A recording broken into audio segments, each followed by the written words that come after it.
கர்த்தராய் இயேசுவின் இனிமையுள்ள நாமத்தில் நான் உங்களை வாழ்த்துகிறேன், வரவேற்கிறேன். இன்னைக்கு தேவனுடைய வார்த்தையுமாய் உங்களோடு கூட ஆயிருக்க தேவன் கிருபை செய்திருக்கிறார். அவர் உண்மையான தேவனும் நம்மை ஆசீர்வதிக்கிறவருமாய் நம்மோடு கூட இருக்கிறார். நாம் ஜெபிக்கலாம். தேவனே, பரிசுத்த பிதாவே, இந்த ராத்திரி வேளையிலப்பா உண்மை துதிக்க, உங்களுடைய வார்த்தைகளை தியானிக்க நீர் எங்களுக்கு கிருபை செய்திருக்கிறதுக்காக ஸ்தோத்திரம். இந்த ராத்திரி வேளையிலப்பா உங்களுடைய தெய்வீக பிரசன்னம் எங்கள் மேல் ஊற்றப்படுதற்காக ஸ்தோத்திரம். நீரே பரிசுத்தராய் உண்மையுள்ளவராய் எங்களோடு கூட இருந்து எங்களை வழி நடத்துவதற்காக ஸ்தோத்திரம். நீர் பரிசுத்தர், நீர் உண்மையான தேவன், எங்களை எப்போதும் வழி நடத்துதவராய் இருக்கிறதுக்காக ஸ்தோத்திரம். எல்லா பலவீனதைகளை மாற்று, எல்லா சோர்வுகளை மாற்று. நீர் உண்மையுள்ளவராய் இருக்கிறதுக்காக ஸ்தோத்திரம். தேவ பிரசன்னம் நம்மேல் ஊற்றப்படுகிறார். தெய்வீக வல்லமையால் தேவன் நம்மை நிரப்புகிறார். ஆண்டவரே, இன்னைக்கு கடந்து வந்திருக்கிற ஒவ்வொரு மக்களையும் நீர் தொடுதகவைக்காக ஸ்தோத்திரம். யாரெல்லாம் வியாதியோடு பலவீனதையோடு கண்ணீரான சூழ்நிலையோடு கடந்து வந்திருக்கிறோம், இந்த மக்களுக்கு ஒரு விடுதல் உண்டாக, ஒரு சௌக்கியம் உண்டாக நீர் கிருபை செய்ததற்காக ஸ்தோத்திரம். தேவனே, பரிசுத்தராய் நீர் கூட இரு, எங்களை வழி நடத்தும், எப்போது கூட இருக்கிற நல்ல தகப்பனாய் இருக்கிறதுக்காக ஸ்தோத்திரம். நீங்கப்பா எங்களை முற்றிலும் உம்முடைய கரத்தில் தாழ்த்தி ஒப்பு கொடுக்கிறேன்.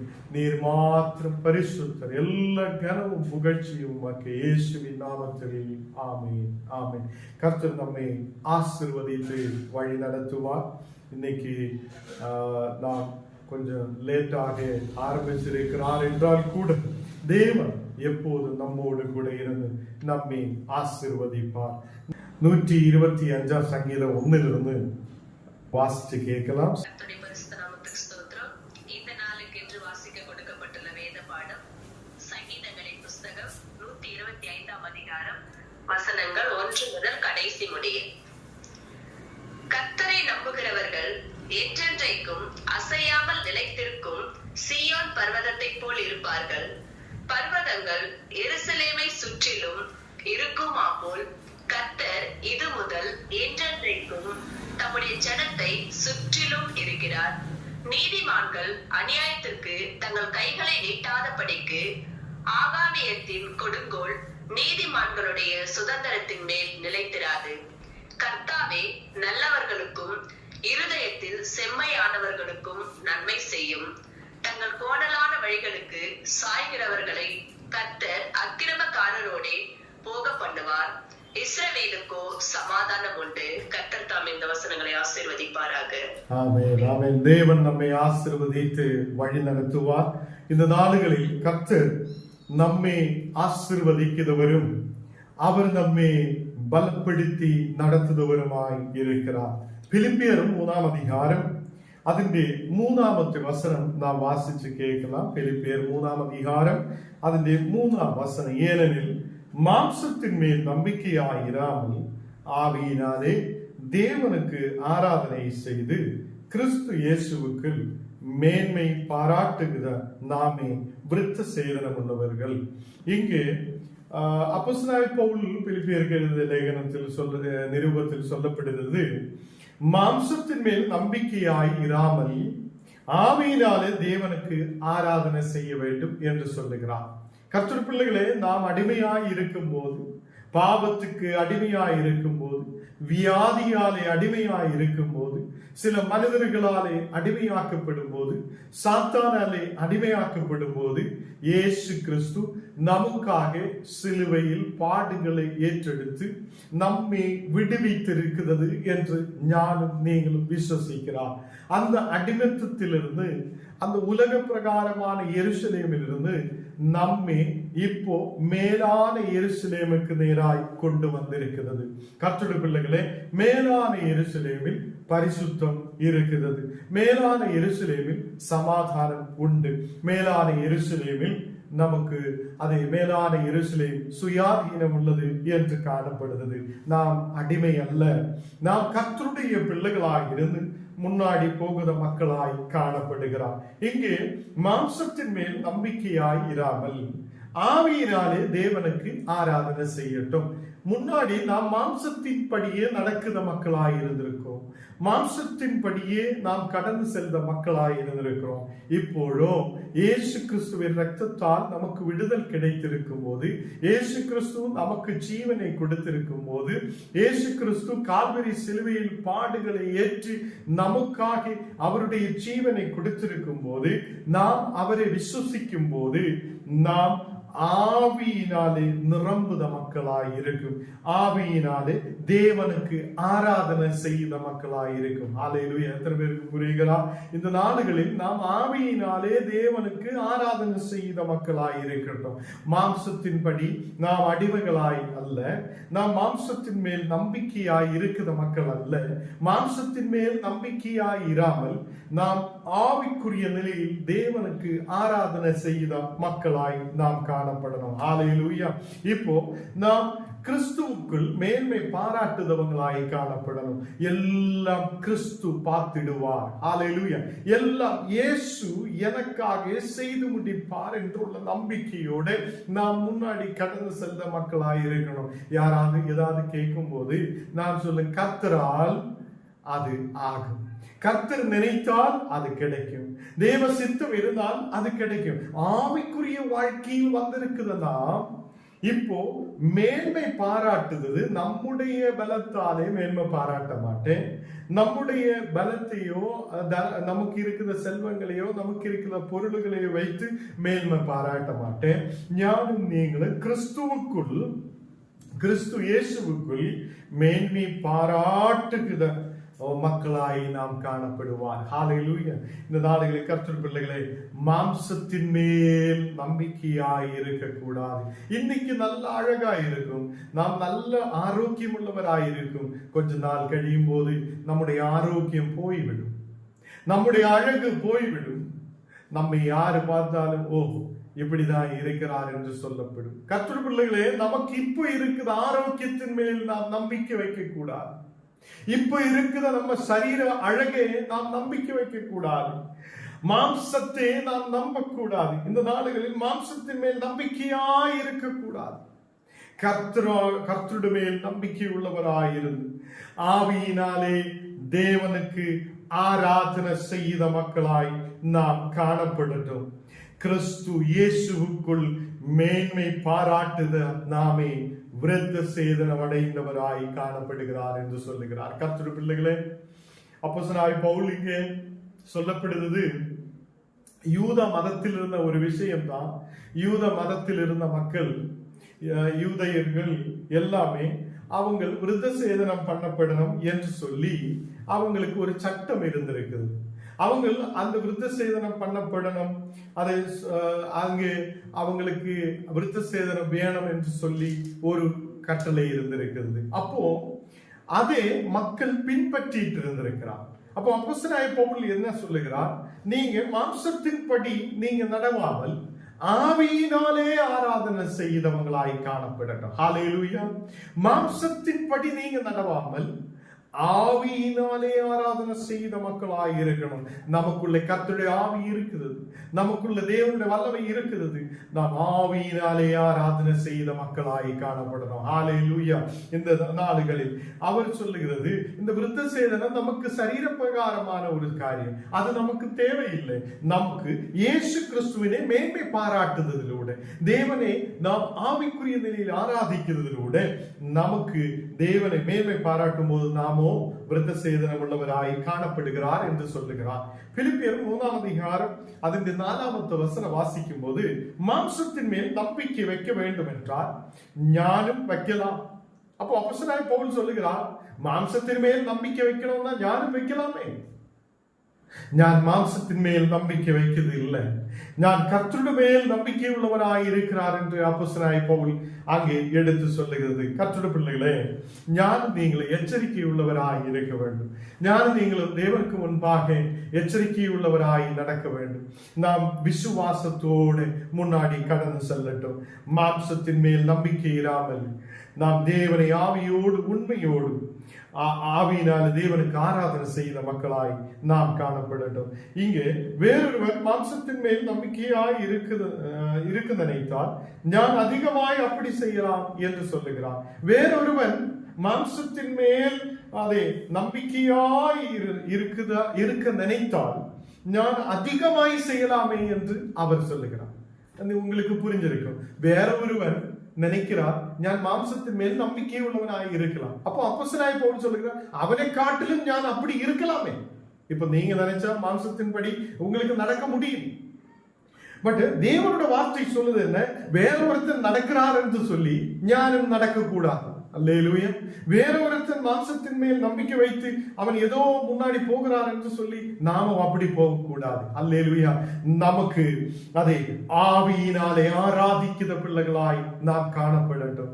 அபிஷேகத்தோடு தேவனுடைய வல்லமையோடு ஆராதிக்கிற பிள்ளைகளாய் நாம் காணப்படட்டும். பிலிப்பியர் 3ஆம் அதிகாரம் அது 2வது வசனத்தில் சொல்லுகிறார், நாய்க்களுக்கு எச்சரிக்கையாய் இருங்கள் என்று சொல்லுகிறார். நாய்க்களுக்கு எச்சரிக்கையாய் இருங்கள், பொல்லாத வேலைக்காரர்களுக்கு எச்சரிக்கையாயிருங்கள் என்று சொல்லுகிறார். அங்கே நமக்கு காணப்படுவது சுன்னத்துக்காரர்களுக்கு எச்சரிக்கையாயிருங்கள் என்று சொல்லுகிறார். அப்போ யாரோ புதுசாய் வந்து நீங்க இப்படி பண்ணியாதான் விருத்த சேதனம் பண்ணியாதான் முன்னாடி போக முடியும் என்று சொல்லியா நாம் அது நம்பது இல்லை. நம்ம வசனத்தில் அப்படி சொல்லியது இல்லை. அப்போ அப்போஸ்தலனாகிய பவுல் சொல்லுகிறார் இது தேவையில்லை, அது யூத மதக்காருடைய விஷயம். அதனால நீங்க உங்களுக்கு முன்பாக வருத பொல்லாத வேலைக்காரர்களுக்கு எச்சரிக்கையாயிருங்கள் என்றும், நாய்களுக்கு எச்சரிக்கை உள்ளதாயிருங்கள் என்றும், சுன்னத்துக்காரர்களுக்கு எச்சரிக்கையாயிருங்கள் என்றும் அங்கே சொல்லப்படுகிறார். கர்த்தருடைய பிள்ளைகளே, நாம் மாம்சத்தின்படி நடக்கிற மக்கள் அல்ல. நாம் மாம்சத்தின்படி அதை உலக பிரகாரமான அடிமைகளாய் இருக்கிற மக்கள் அல்ல. கிறிஸ்து இயேசு நம்மை அதை மாம்சத்திலிருந்து விடுவித்திருக்கிறார். மாம்சத்தின் அடிமத்தத்திலிருந்து விடுவித்திருக்கிறார். அதை சாத்தானுடைய கிரியைகளிலிருந்து நம்மை விடுவித்திருக்கிறது. கர்த்தருடைய பிள்ளைகளே, நாம் பக்தி உள்ள மக்களாய் காணப்படட்டும். நாம் தேவனுக்கு முன்பாக பக்தியோடு வைராக்கியத்தோடு தேவனுக்கு முன்பாக இருக்கிறவங்களாய் காணப்படட்டும். அதை இங்கே 6வது வசனத்தில் சொல்லுகிறார், பக்தி வைராக்கியத்தின்படி சபையை துன்பப்படுத்தி இருக்கிறார் என்று காணப்படுகிறார். இவர் அப்போஸ்தலனாகிய பவுல் என்ன பண்ணி இருக்கிறார்? முன்னாடி அவர் சபையை துன்பப்படுத்தின மகன். அவர் யூதராய் இருந்திருக்கிறார், அவர் எபிரேயனாய் இருந்திருக்கிறார் என்று அவரே சொல்லப்படுகிறார். கர்த்தருடைய பிள்ளைகளே, மனிதன் அப்போஸ்தலனாகிய பவுல் சபைக்கு விரோதமாய் எழும்பினவன். அவன் பக்தி வைராக்கியத்தின்படி, அவனுக்கு யூத மதத்தில் இருந்த பக்தி வைராக்கியத்தின்படி அவன் என்ன பண்ணியிருக்கிறார்? சபையை துன்பப்படுத்தினவன். கர்த்தர் அவனை தொட்டிருக்கிறது. தேவன் அப்போஸ்தலனாகிய பவுலை மாற்றி, சவுலில் இருந்து பவுலாய் மாற்றி அவனுக்கு ஒரு மாற்றத்தை கொடுத்து தேவனுடைய ஊழியத்தை கொடுத்திருக்கிறது. கர்த்தருடைய பிள்ளைகளே, இங்கே அவர் அதை எடுத்து சொல்லுகிறது. நான் முன்னாடி சபையை துன்பப்படுத்திட்டு இருந்தவன், நான் சபைக்கு விரோதமாக எழும்பினேன். எப்படி? சவுலா இருக்கும் போது பாருங்க, இங்க 2 விஷயம் நமக்கு பார்க்க முடியும். சவுல், ஒன்னு பவுல். இந்த பவுலா இருக்கும் போது அவர் என்ன செய்திருக்கிறார்? சவுலா இருக்கும் போது என்ன செய்திருக்கிறார்? சவுல் இருக்கும் போது அவர் என்ன செய்கிறார்? யூத மதத்தில் இருக்கிறார். அது அவர் அங்கே இருந்து அதிகாரத்தை பெற்றுக்கொண்டு அதை இயேசுவின் மார்க்கத்தில் கடந்து சென்ற எல்லாவரையும் அடிக்க, அவங்களை அதை சிறைசாலையிலே அடைக்க, அவங்களை கொலை பண்ண, சபைகளுக்கு விரோதமாக எழும்பின ஆளுதான் இந்த சவுல். அப்போ அவன் இந்த உலக பிரகாரமான எருசலேமுக்கு அடிமையாக இருந்திருக்கிறது. எல்லாருக்கும் புரிஞ்சிருக்க விஷயம் புரியுதுன்னு நான் நினைக்கிறேன். இப்போ சவுல் உலக பிரகாரமான எருசலேமுக்கு அடிமையாக இருந்திருக்கிறான். அவன் இந்த உலகத்துக்கு அடிமையாக இருந்திருக்கிறான்.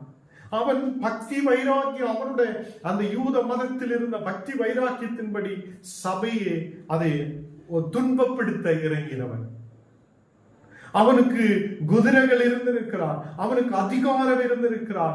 அவன் எல்லா மக்களையும் அதை துன்பப்படுத்தினவனாய் காணப்பட்டிருக்கிறது. தேவனுக்கு விரோதமாய் கடந்து சென்றவன். கர்த்தருடைய பிள்ளைகளே, நாமும் தேவனுக்கு விரோதமாய் கடந்து சென்றவன். அந்த அடிமத்தத்திலிருந்து கர்த்தர் நம்மை விடுவித்திருக்கிறது. நமக்கு தெரியும் சவுல் எப்படி கீழே விழுந்திருக்கிறார். ஒரு பிரகாசத்தை பார்க்கிறார். அவர் குதிரையிலிருந்து கீழே விழுகிறார். அவருக்கு அதுக்கப்புறம் கண்ணு பார்வை இல்லாதவனாய் அங்கே இருக்கிறார். நீ யார் என்று கேட்கும் போது நீ துன்பப்படுத்துத கிறிஸ்து என்று அங்கே ஒரு சத்தம் கேட்டது. ஹல்லேலூயா. அப்போ இந்த சபைக்கு விரோதமாய் எழும்பினவன், தேவனுக்கு விரோதமாய் எழும்பினவன் எப்படி? அவன் இந்த உலக பிரகாரம் இருந்திருக்கிறது. அவன் மாம்சத்தின்படி நடந்திருக்கிறது. அவன் மாம்சத்தின்படி இந்த உலக பிரகாரமான எருசலேமுக்கு அடிமையாய் இருந்தவன். ஹல்லேலூயா. கர்த்தருடைய பிள்ளைகளே, அங்கே இருந்து கிறிஸ்து அவரை தொட்டு அவரை சவுலில் இருந்து பவுலாய் மாற்றி இருக்கிறது. இந்த பவுல் இப்போ என்ன செய்கிறார்? அவர் மேலான எருசலேமுக்கு நேராய் கடந்து வந்திருக்கிறது. ஹல்லேலூயா. எத்தனை பேருக்கு புரியுகிறா? மேலான எருசலேமுக்கு நேராய் கடந்து வந்திருக்கிறது. அவர் உண்மையாக கிறிஸ்துவை பார்த்திருக்கிறது. ஹல்லேலூயா. அவர் கிறிஸ்துவை பார்த்திருக்கும் போது அவர் சபைக்கு விரோதமாய் அல்ல, கிறிஸ்துவோடு கூட பயணிக்கிறவராய் மாற்றப்பட்டிருக்கிறார். ஹல்லேலூயா. இன்னைக்கு ஞானம் நீங்களும் கிறிஸ்துவோடு கூட பயணிக்கிற மக்களாய், கிறிஸ்துவோடு கூட நடக்கிற மக்களாய், தேவனோடு கூட பயணிக்கிற மக்களாய் காணப்படட்டும். அவனுக்கு முன்னாடி இருந்த எல்லா அந்த பாவ வாழ்க்கைகளும் அங்கே விட்டு விட்டது. அவர் இப்போ புது சிருஷ்டியாய் மாற்றப்பட்டு தேவனுடைய வார்த்தைகளை அறிவிக்கிறார், தேவனுடைய தரிசனத்தை பெற்றுக் கொள்ளுதார். அநேக சபைகளை அதை நடத்துத ஒருவனாய் அப்போஸ்தலனாய் பவுல் மாற்றப்பட்டிருக்கிறது. ஹல்லேலூயா. கர்த்தருடைய பிள்ளைகளே, நாம் அடிமையாய் இருக்கும் போது நிச்சயமாய் நாம் அநேகரை துன்பப்படுத்துதவராய் இருக்கும், அநேகருக்கு விரோதமாய் எழுப்புதவர்களாய் இருக்கும். நாம் இந்த நாடுகளில் அந்த அடிமத்தத்தில் இருந்து நாம் இப்போ அதை வெளிச்சத்துக்குள்ளே கடந்து வந்திருக்கிறது. ஒரு ஒளி நம்மேல் பிரகாசிக்கிறது. அந்த ஒளி நம்மை நித்தியமான வாழ்வுக்குள்ளே நடத்துவதாய் இருக்கிறது. தேவ பிள்ளைகளே, நாம் சவுல் ஆய் அல்ல, நாம் பவுலாய் மாற்றப்படட்டும். மேலான எருசலேமுக்கு நேராய் கடந்து வந்த அந்த பவுல், அப்போஸ்தலனாகிய பவுல் என்ன செய்கிறார்? அவர் தேவனுக்காக ஓடுகிறார், தேவனுக்காக பிரசங்கங்கள் பண்ணுகிறார். நீ இயேசுவை நான் பார்த்திருக்கிறார் என்றும், இயேசு என்னோடு பேசி இருக்கிறார் என்றும், அவர் என்னை தொட்டிருக்கிறார் என்றும் அவர் சாட்சி சொல்லி அநேகம் கிராமங்கள் பட்டணங்கள் அவர் சஞ்சரிக்கிறது. கர்த்தருடைய பிள்ளைகளே, இந்த நாடுகளில் என்னையும் உங்களையும் தேவன் தொட்டிருக்கிறது. அவருடைய வல்லமை நம்மை தேவன் ஊற்றி இருக்கிறது. நாம் இப்போ அடிமைகள் அல்ல, நாம் இப்போ சுயாதீனம் உள்ளவராய் மேலான எருசலேமுக்கு நேராய் கடந்து வந்த மக்களாய் இருக்கிறது. தேவ பிள்ளைகளே, இவர் நியாயப்பிரமாணத்திற்குரிய நீதியின்படி குற்றச்சாட்டப்படாதவனாய் காணப்பட்டிருக்கிறது. அவன் நியாயப்பிரமாணத்தின்படி, அது நியாயப்பிரமாணத்திற்குரிய நீதியின்படி குற்றச்சாட்டப்படாதவனாய் அங்கே காணப்பட்டது என்று காணப்படுகிறது. கர்த்தருடைய பிள்ளைகளே, நியாயப்பிரமாணத்தின்படி அவன் குற்றம் செய்துட்டும் குற்றம் சாட்டப்படாதவனாய் இருந்திருக்கிறது என்று காணப்படுகிறார். ஹல்லேலூயா. சில பேர் அப்படிதான், நம்ம குற்றம் செய்தாலும் நமக்கு தெரியாது. கர்த்தருடைய பிள்ளைகளே, அநேகருக்கு விரோதமாய் நாம் பேசுகிறார், அநேகருக்கு விரோதமாய் வார்த்தைகளை கொடுக்கிறார். இந்த நாடுகளில் நாம் அதை கொடுக்கும் போது அவங்களுக்கு வேதனை உருவாகுது. கர்த்தருடைய பிள்ளைகளை, இந்த நாடுகளில் நம்முடைய வார்த்தைகள், நம்முடைய நடக்கைகள், நாம் கடந்து சென்ற இடங்களில் எல்லாம் கிறிஸ்துவே அவங்கள் பார்க்கப்படட்டும். ஹல்லேலூயா. நம்மிலூടെ கிறிஸ்துவே அவங்கள் அறியப்படட்டும். இந்த நாடுகளில் அவர் பக்தி வைராக்கியத்தின்படி சபைக்கு துன்பப்படுத்தினவனாய் இருந்திருக்கிறார். சவுலாய் இருக்கும் போது அந்த சபையை துன்பப்படுத்தியவனாய் இருந்திருக்கிறது. அதை அந்த துன்பப்படுத்தும் போது, அடிக்கும் போது, மக்களை உதைக்கும் போது, மக்களை சாகடிக்கும் போதும் அவர் குற்றச்சாட்டு இல்லாதவனாய் அங்கே காணப்பட்டது என்று சொல்லப்படுகிறார். எதுக்கென்றால் அவன் நியாயப்பிரமாணத்துக்கு கீழே இருந்திருக்கிறது. அந்த யூத மதத்துக்கு அதிகாரியாய் இவன் காணப்பட்டிருக்கிறது. நமக்கு இங்கே வசனத்தில் பார்க்கும்போது 5ஆம் வசனத்தில், ஞான 8ஆம் நாளில் விருத்த சேதனம் அடைந்தவன், இஸ்ரவேல் வம்சத்தான், பென்யமின் கோத்திரத்தான், எப்ரேயரில் பிறந்த எப்ரேயர், நியாய பிரமாணத்தின்படி பரிசியன் என்று காணப்படுகிறான். அப்போ அப்போஸ்தலனாய பவுல் முன்னாடி சவுலா இருக்கும்போது அவன் பரிசியனாய் இருந்திருக்கிறது. அவன் எபிரேயனாய் இருந்தவன், அவன் பென்யமின் கோத்திரத்தில் இருந்தவன், அவன் இஸ்ரவேல் வம்சத்தானாய் இருந்தவன் என்று காணப்படுகிறான். அந்த நாடுகளில் அவன் உலக பிரகாரமான காரியங்கள் செய்திருக்கிறது. அவனுடைய யூத மதம் என்ன சொல்லுதோ அது அவன் செய்தவனாய் இருக்குது. அந்த சவுல் 8ஆம் நாளில் விருத்த சேதனம் அடைந்திருக்கிறது என்று காணப்படுகிறார். அவர் இப்போ ஆவிக்குரிய நிலையில் வந்ததுக்கு அப்புறம் அவர் சொல்லுகிறார், இந்த விருத்த சேதனம் ஒன்றும் தேவையில்லை, நமக்கு கிறிஸ்துவை உயர்த்துதல், கிறிஸ்துவை ஆராதிக்கிறது தான் நாம் முன்னாடி கடந்து வர வேண்டும், ஆவியினாலே ஆராதிக்கிற மக்களாய் இருக்கணும் என்று சொல்லப்படுகிறது. ஹல்லேலூயா. எல்லாருக்கும் புரிந்திருக்கும். மேலான எருசலேமில் ஆவிக்குரிய ஆராதனை இருக்கிறது. ஹல்லேலூயா. அபிஷேகிக்கப்பட்ட ஆராதனை இருக்கிறது. மேலான எருசலேமில் கடந்து வந்திருக்கிறது ஞானம் நீங்களும் அபிஷேகத்தோடு ஜெபிக்கிற மக்களாய் இருக்கணும். அபிஷேகத்தோடு தேவனை ஆராதிக்கிற, ஆவியினாலே ஆராதிக்கிற மக்களாய் நாம் காணப்படணும். தேவன் நம்மை ஆசீர்வதித்து வழி நடத்துவார். இந்த நாடுகளை கற்று பிள்ளைகளை நாம் எச்சரிக்கை உள்ளவராய் இருக்கட்டும். யாரும் நம்மை விசுவாசத்திலிருந்து பிரிக்க கூடாது. யாரும் நம்மை நாம் கடந்து செல்த விசுவாசத்திலிருந்து பிரிக்க கூடாது. ஏனென்றால் இயேசு உண்மையாக அவர் இந்த உலகத்தில் வந்திருக்கிறது. இயேசு உண்மையாக உன்னையும் என்னையும் தேடி வந்திருக்கிறது. அவர் சும்மாவே வந்து மரித்து அடக்கம் பண்ணப்பட்டு இப்போது மண்ணினடியில் இருக்கிறவர் அல்ல. அவர் இப்போதும் அதை உயிரோடு இருக்கிற தேவன் என்று ஞானம் நீங்கள் விசுவசிக்கிறது. அவர் அதை இந்த உலகத்தில் கடந்து வந்து ஆணிகளால் அறையப்பட்டு அநேகம் பாடுகளை ஏற்று, அதை அநேகரால் துப்பப்பட்டு, அதை அநேகம் பரிகாசிக்கப்பட்டு நமக்காக, இந்த உலகத்திலே சகல மனிதர்களுக்காக அவர் தன் ஜீவனை கொடுத்திருக்கிறது என்று வேதத்திலிருந்து காணப்படுகிறது. தேவ பிள்ளைகளே, அவருடைய இரத்தத்தால் நமக்கு விடுதல் உண்டு. அவருடைய மேல் விசுவசிக்கும் போது நமக்கு ஒரு விடுதல் உண்டு. நாம் அதை தேவனுக்கு முன்பாக நாம் ஆயிருக்கட்டும். கர்த்தர் பிள்ளைகளே, சபையை ஒடுக்கினவன், சபைக்கு விரோதமாய் எழும்பினவன், அவன் சபையை துன்பப்படுத்திக் கொண்டே இருந்திருக்கிறது.